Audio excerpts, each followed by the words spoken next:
హల్లెలూయా. హేమాను తన తండ్రిని చూసి చెడిపోయాడా? పక్కింటోని చూసి చెడిపోయాడా?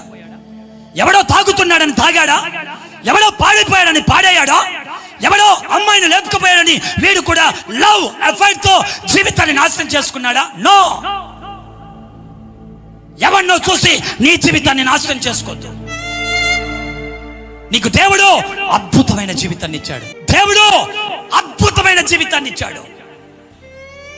పాడైపోయింది ఇక చాలు. ఎవడో తాగుతున్నాడని రే మామా తాగడానికి పోదాంపా అంటే తాగి నీ జీవితాన్ని పాడు చేసుకుంది చాలు.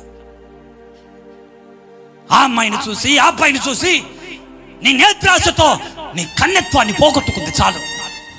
ఏం సాధించావు? సమయాన్ని వేస్ట్ చేసుకొని సరైనటువంటి గుడ్ డెసిషన్స్ తీసుకోక నీ గోల్స్ ను రీచ్ అవ్వక నీ జీవితంలో ఏం పట్టు సాధించావు? నీ తల్లిదండ్రులు నిన్ను ఒక IAS గా చూడాలనుకుంటున్నారు, ఒక IPS, ఒక డాక్టర్ గా చూడాలనుకుంటున్నారు. బట్ నీ యవ్వన కాలాన్ని పాడు చేసుకుంటున్నావు.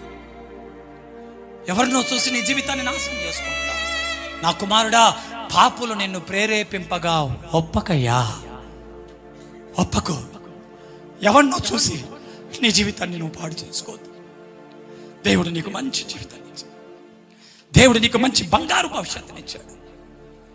ఎవరినో చూసి హేమాను తన తండ్రిని చూసి చెడిపోయింటే ఈరోజు ఇంత గొప్ప పోస్ట్ తన సంతతికి వచ్చేది కాదు. ఇంత గొప్పగా దీవించబడ్డాడు. కాబట్టి లోకంలో ఉన్న మనుషులను చూసి, ఫ్యామిలీలో ఉన్న తండ్రిని చూసో, తల్లిని చూసో, అన్నదమ్ములను చూసో, దాయాతులను చూసో, రక్త సంబంధులు చూసో, సేవకుడిని చూసో, సేవకుడి పిల్లలను చూసో నువ్వు చెడిపోవద్దు. నీ పట్ల దేవుడు ఒక ప్రణాళిక కలిగి ఉన్నాడు. నిన్ను దేవుడు ఒక ఎత్తైన స్థలంలో నిలబెట్టాలనుకుంటున్నాడు. నీకు తెలియదు నీ వెనక చాలా మంది నవ్వుతున్నారు నీకు ఉద్యోగం లేదని.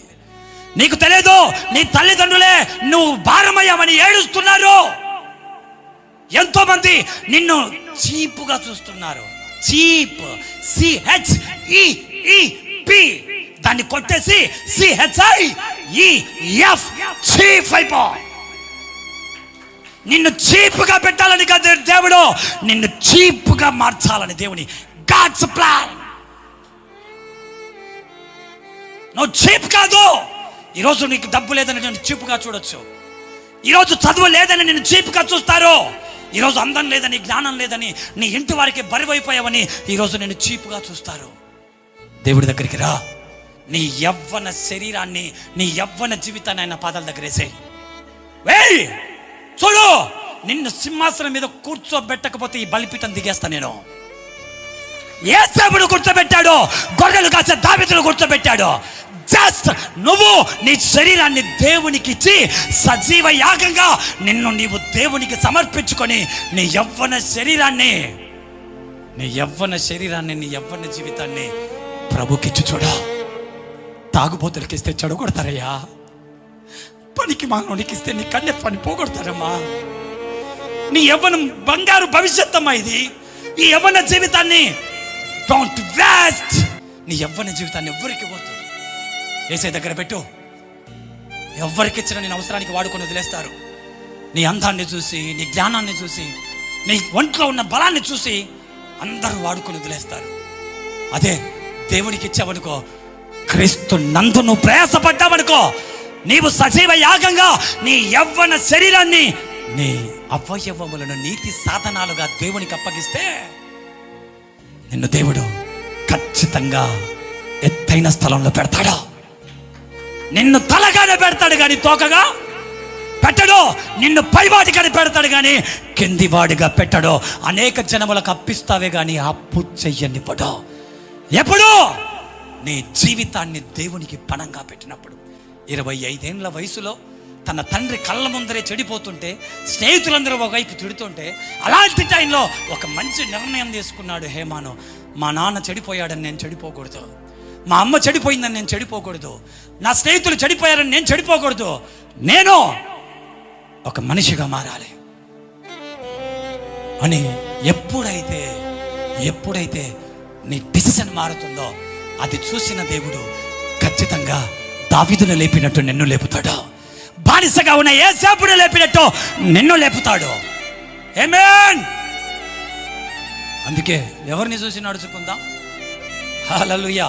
ఎఫెసీ పత్రిక లాస్ట్ ఒక్క మాట, ఎఫెసీ పత్రిక 5వ అధ్యాయము 1వ వచనం. ఎఫెసీ పత్రిక 5:1. ద లాస్ట్ రెఫరెన్స్ అండి, ఎఫెసీ 5:1.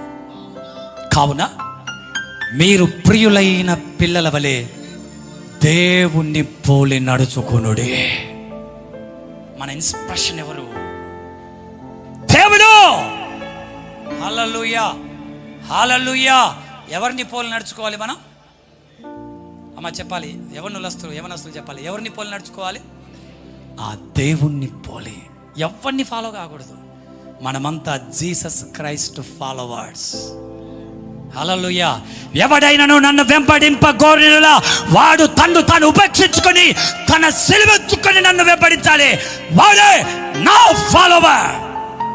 ఆమేన్. హల్లెలూయా, హల్లెలూయా. ఎగ్జామ్స్ వచ్చినప్పుడు సిలువెత్తుకోవడం కాదు, కష్టాలు వచ్చినప్పుడు కాదు సిలువెత్తుకోవడం, బాధలు వచ్చినప్పుడు కాదు, తాను ఉపేక్షించుకొని ఆ బాధలను దిగమింగుకుంటూ సిలువెత్తుకొని జీసస్ క్రైస్ట్ను ఫాలో అయిపోవాలి. ఎందుకంటే యేసు క్రీస్తుతో ప్రయాణం ఇరుకైన మార్గం, విశాల మార్గం కాదు. నీతి కోసం దెబ్బలు తినాల్సినటువంటి పరిస్థితి ఇది. అందుకే దేవుణ్ణి పోలి నడుచుకోండి. విశ్వాసమునకు కర్తయు దాన్ని కొనసాగించువాడైన యేసు వైపు చూచుతూ ఈ పరుగు పందెంలో ఓపికతో పరిగెత్తండి. కాబట్టి ప్రియులారా, దేవుని బిడ్డలారా, యవనస్తులారా, 2020 సంవత్సరాల క్రితం యేసుక్రీస్తు లోకానికి వచ్చి మనం చేసిన పాపాల కోసం తన పాపాలన్నీ తన మీద వేసుకొని సిలువలో రక్తము చెందించి మనందరినీ ఉన్నతంగా పెట్టాలని, గొప్ప స్థానంలో కూర్చోబెట్టాలని దేవుడు ఒక అద్భుతమైనటువంటి ప్రణాళికతో నీ కోసం నా కోసం ప్రాణం పెట్టి ఇంత గొప్ప రక్షణ ఇచ్చాడు. ఈ రక్షణ విలువ తెలుసుకొని, దేవుడిచ్చిన అద్భుతమైన సమయం విలువ తెలుసుకొని, లోకాన్ని చూసి లోకంలో ఉన్న సాంగత్యాన్ని చేయక, బైబిల్లో ఉన్న భక్తులను చూసి వాళ్ళు ఎలా దేవుణ్ణి వెంబడించారో మనం కూడా అలా వెంబడిస్తూ దేవుణ్ణి పోలి మనం నడుచుకోవాలి. దేవుని లాగా మనం బ్రతకాలి. దేవుని సారూప్యములో మనం ఉండాలి. దేవునికి మహిమ కలుగునుగాక, దేవునికి స్తోత్రం కలుగునుగాక. ప్రియులే, తమ్ముడు చివరికి ఒక మాట, నా జీవితం నాశనం అయిపోయింది. యవ్వన కాలంలో సరైన నిర్ణయం తీసుకోక నా జీవితాన్ని నాశనం చేసుకున్నా. Please, I request you all, దయచేసి జీసస్ క్రైస్ట్ని ఫాలో అవ్వండి. మంచి స్థితి ఇస్తాడు దేవుడు, ఎక్కడ తలదించలేడు. నీకు తెలీదు, నీ వెనక చాలా మంది తిడుతున్నారు, నేను జాబ్ లేదని. నీకు తెలీదు, చాలా వీధి కుక్కలు మొరుగుతున్నాయి. నీ రొట్టె ముక్కలు తినే వీధి కుక్కలు మొరుగుతున్నాయి. అలాంటి కుక్కలన్నిటినీ ఒకరోజు కట్టేయాలి చెట్లకు. అలా కట్టేయాలంటే ఈరోజు ఒక గుడ్ డెసిషన్. వద్దు, ఈ పాపపు జీవితం నాకొద్దు, ఈ లోకపు సాంగత్యం నాకొద్దు, ఈ తాగుడు, ఈ చెడు వ్యసనాలు, ఈ అల్లరితో కూడిన ఆట పాట, మత్తు, ఈ కామ విలాపాలు నాకొద్దు. నా శరీరాన్ని దేవునికి సజీవ యాగంగా దహనం ఇచ్చేస్తాను అని చెప్పి నీ జీవితాన్ని ఈరోజు దేవునికి సరెండర్ అయిపో. దేవునికి సరెండర్ అయిపోయి ఆయన కాడ పెట్టేసేయ్. నీ జీవితాన్ని ఆయనకు పెట్టేసి ఖచ్చితంగా దేవుడు నిన్ను లేపుతాడు. ఎందుకంటే దేవుడు నమ్మదగినవాడు.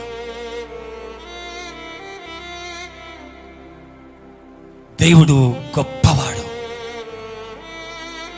మనందరి పట్ల ఒక గొప్ప ప్రణాళిక కలిగి ఉన్నాడు కనుక మీరు దేవునికి ఒక అద్భుతమైన తీర్మానం చేసుకోండి. ఒక అద్భుతమైనటువంటి ఒక అద్భుతమైనటువంటి నీ లోపల నుండి పుట్టాలి ఈరోజు. ప్రభా, ఈరోజు నాతో మాట్లాడావు ప్రభా, నాకు నువ్వు కావాలి ప్రభా, నా జీవితం బద్దలైపోయింది ప్రభా, నా జీవితం నాశనం అయిపోయింది ప్రభా అంటే దేవుడికి మీ జీవితాన్ని సమర్పించుకోండి. ఎవరో ఇక్కడ ఒక యవనస్తుడు తన జీవితాన్ని పాడు చేసుకున్నాడు. తమ్ముడు, దేవుడు గొప్పవాడు. తమ్ముడు, ఏడవకు. నన్ను మార్చిన దేవుడు నిన్ను కూడా మార్చబోతున్నాడు. తమ్ముడు,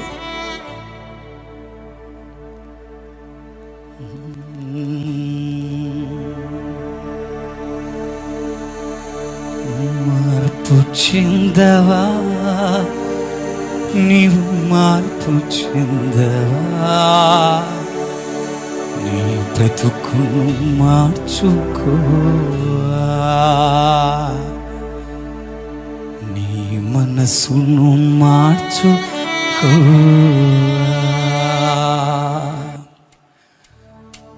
మార్పు చెందవా,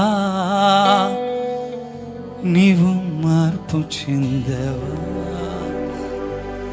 నీ బ్రతుకును మార్చుకోవా. ఎన్నాళ్ళు నీవు జీవించినా గాని ఏమున్నది ఈ లోకములో, ఇన్నాళ్ళు నీవు చేసిన క్రియలన్నిటికీ తీర్పున్నది పైలోకములో. తీర్పు దినమునందున ఆయన ముందర నీవు నిలిచే ధైర్యం నీకుందా, నిలిచే ధైర్యం నీకుందా.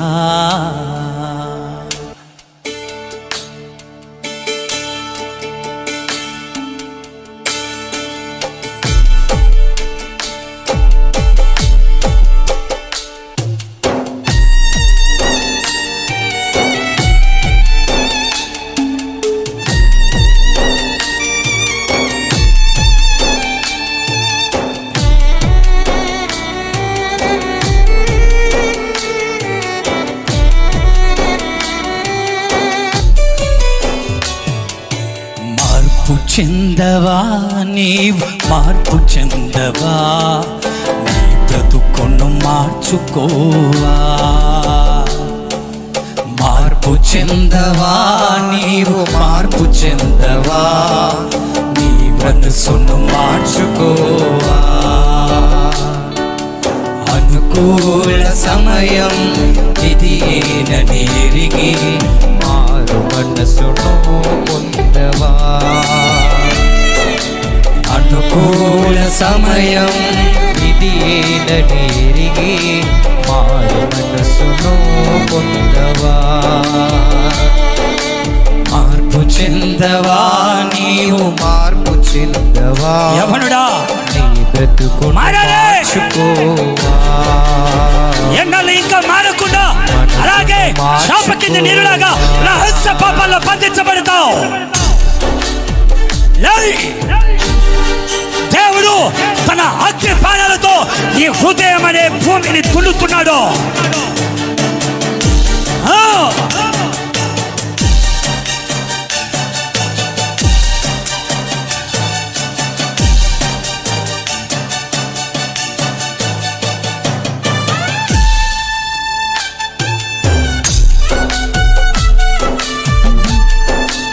మీలో ఎవరైనా మారాలనుకుంటలే,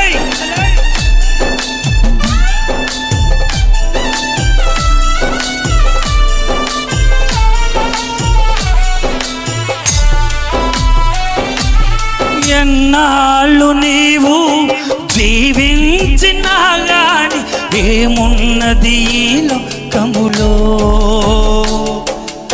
ఇన్నాళ్ళు నీవు చేసిన క్రియలన్నిటికీ తీర్పున్నది పైలోకములో.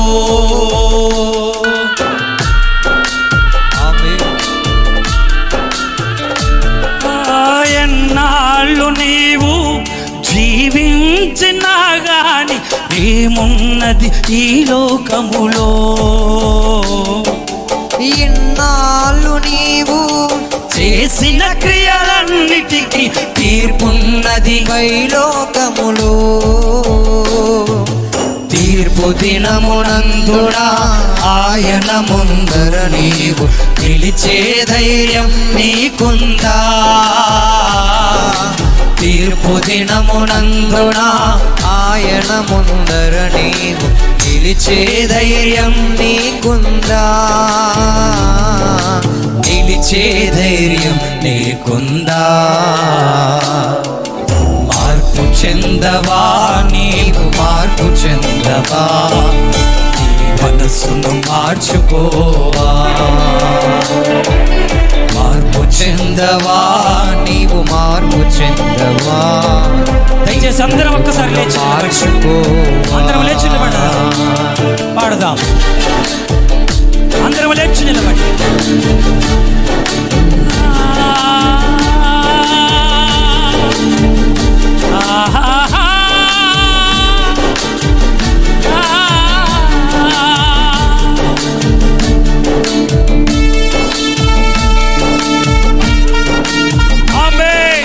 చప్పట్లు కొడుతూ స్తోత్రం.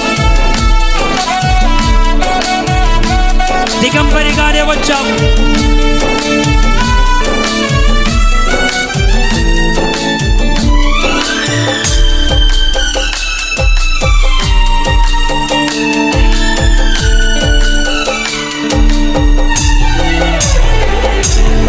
దిగంబరిగానే వచ్చావు నీవు, దిగంబరిగా పోతావు. మన్నైన నీవు మన్నైపోతావు ఏదో ఒక దినమందునా. ఒట్టి చేతులతోనే వచ్చాం, ఒట్టి చేతులతో పోతాం. దిగంబరిగానే వచ్చావు నీవు, దిగంబరిగా పోతావు. మన్నైన నీవు మన్నైపోతావు ఏదో ఒక దినమందునా. నీ ఆస్తి అంతస్తు నీ అంద చందాలు నీ వెంట రారెన్నడు. నీ ఆస్తి అంతస్తు నీ అంద చందాలు నీ వెంట రారెన్నడు. నీ వెంట రారెన్నడు. మార్పు చెందవా నీవు, మార్పు చెందవా, నీ బ్రతుకును మార్చుకోవా. నీ మనసును మార్చుకోవా. మార్పు చెందవా నీవు, మార్పు చెందవా, నీ బ్రతుకును మార్చుకోవా. నీ మనసును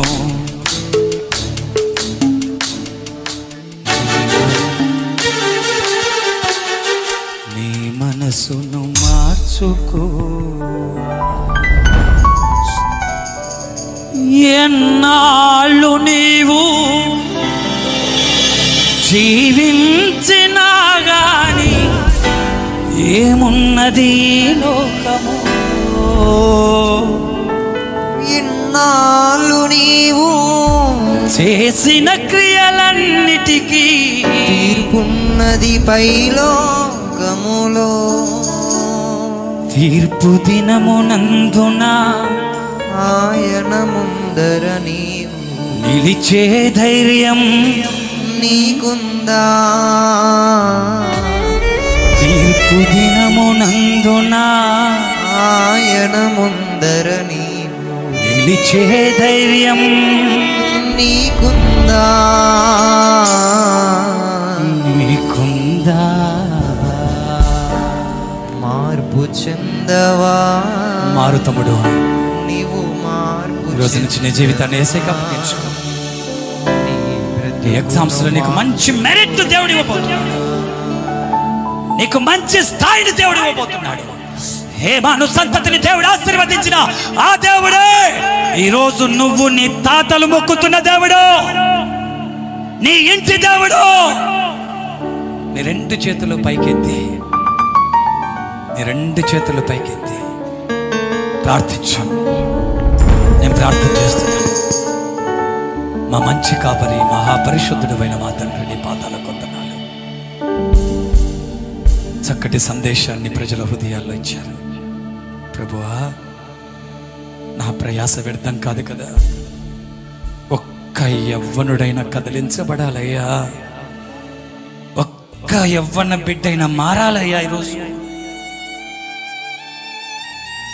వారి మార్పు కోసం నీ సన్నిధిలో ప్రార్థిస్తున్నాను. ఇన్నాళ్ళు మనుషులను చూసి మోసపోయారు, లోకంలో ఉన్న పాపానికి అడిక్ట్ అయిపోయారు. శరీరాశలో, నేత్రాశలో, జీవపు డంబంలో ఎంతో మంది యవ్వనుల జీవితాలు నశించిపోయాయి. ఈ ట్రై సిటీ, ఈ క్రిస్టియన్ ఫెలోషిప్ లో ఏ యవ్వన ఆత్మ నశించక సోకుచున్న ప్రతి ఆత్మ పట్టుకొని నీ బడిలో పోసే కృప మాకు దయచేయమని ప్రార్థిస్తున్నాం. 10th class, intermediate, degree, DSC, TET పోటీ పరీక్షలకు సిద్ధమవుతున్న ప్రతి యవ్వనుని బలమైన అభిషేకంతో నింపండి తండ్రి. ప్రతి బిడ్డ మీద నీ మహిమను ఉంచండి. వారి పట్ల మీరు ఏ ప్రణాళిక అయితే కలిగి ఉన్నారో ఆ ప్రణాళికను నెరవేర్చండి. నీ ప్లాన్స్ ఏవైతున్నాయో అవి తప్పక రూఢిగా నెరవేరును గాక ప్రభువా. యవ్వన బిడ్డలు ఏ పాపంలో అడిక్ట్ అయిపోయారు, ఏ బలహీనతలతో పడిపోయారు, పడిపోయిన నీ పిల్లలు ఈరోజు లేపబడుదురు గాక. పడిపోయిన బలిపీఠాలు, ప్రార్థన బలిపీఠాలు తిరిగి కట్టబడును గాక. ఈ ట్రై సిటీస్ లో ఉన్న యవ్వన తరాన్ని ఈ సభ నుండి దేవుడు లేపును గాక తండ్రి.